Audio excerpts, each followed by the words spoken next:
Aujourd'hui, nous allons aborder de manière approfondie la question de la pénétration anale. Il s'agit d'une pratique loin d'être marginale. Elle a déjà été expérimentée au moins une fois par environ 33% des femmes et 37% des hommes. Et elle est pratiquée régulièrement par 10 à 15% d'entre eux. Cependant, derrière ces chiffres se cachent de nombreuses questions, notamment en matière de santé et de sécurité. Quels sont les risques possibles? Quelles précautions sont indispensables? Et surtout, est-il vrai que la pénétration anale peut causer de l'incontinence fécale?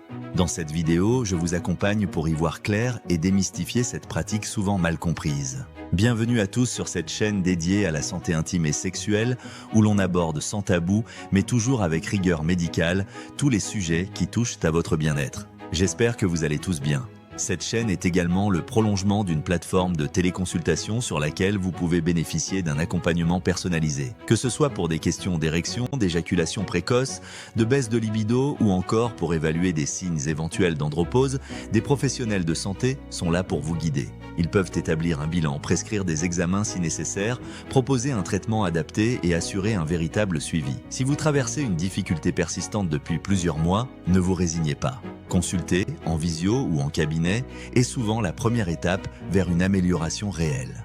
Plusieurs patients m'ont récemment interrogé durant des téléconsultations sur les précautions à adopter en cas de pénétration anale. Les questions tournent souvent autour des risques d'infection, des douleurs éventuelles ou de la peur d'une incontinence. Ces inquiétudes sont légitimes et c'est justement pour répondre à tout cela de façon claire et bienveillante que j'ai souhaité consacrer cette vidéo à ce sujet. Trop souvent, ce type de pratique reste entouré de silence, d'a priori ou de fausses croyances. Mon but ici est d'informer, de rassurer et de vous donner toutes les clés pour que cette expérience puisse, si vous la choisissez, se dérouler dans les meilleures conditions.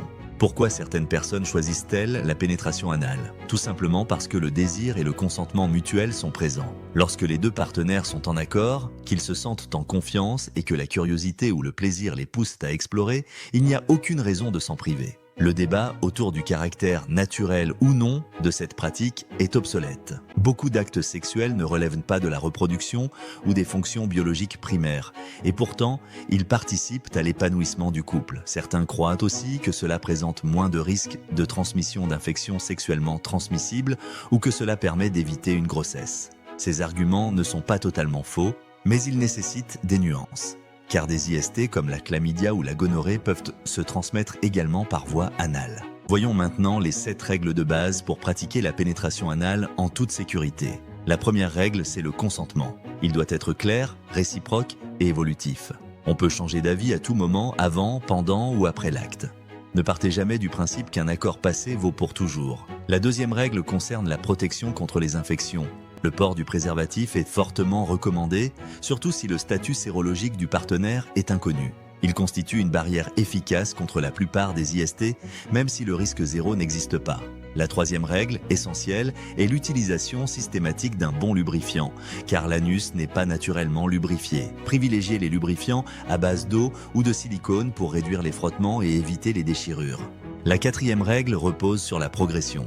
Le sphincter anal est un muscle puissant et sensible, qu'il faut apprivoiser lentement. Commencez par une stimulation externe, puis par l'introduction progressive d'un doigt ou d'un petit jouet en écoutant les réactions du corps. La cinquième règle est d'utiliser uniquement des sextoys conçus pour la pratique anale. Ces accessoires doivent impérativement comporter une base large, afin d'éviter tout risque d'aspiration et de blocage à l'intérieur du rectum, un incident plus fréquent qu'on ne le croit. La sixième règle concerne la position. Choisissez celle qui offre le plus de confort et de relâchement à la personne pénétrée. Certaines préféreront être sur le côté, d'autres à 4 pattes ou allongées sur le dos. Il n'y a pas de norme, l'important est l'aisance. Enfin, la septième règle est de respecter le rythme de la personne qui reçoit. Elle doit pouvoir guider les mouvements, signaler ses sensations et ajuster selon son confort. Il est également primordial de rappeler qu'on ne doit jamais passer de l'anus au vagin sans précaution. Le changement de préservatif et le nettoyage du jouet ou du pénis sont indispensables pour éviter toute contamination croisée. La flore bactérienne de l'anus est très différente de celle du vagin, et une négligence sur ce point peut provoquer des infections gênantes comme les vaginites ou les mycoses. Enfin, venons-en à la question de l'incontinence fécale. Contrairement à une idée reçue, la pénétration anale, lorsqu'elle est pratiquée correctement, n'entraîne pas d'incontinence. Ce type de trouble est essentiellement lié à des événements traumatiques, comme un accouchement difficile ou une intervention chirurgicale affectant le sphincter anal. Les cas documentés où la pénétration est impliquée concernent souvent des pratiques brutales, forcées ou répétées sans respect des règles de sécurité.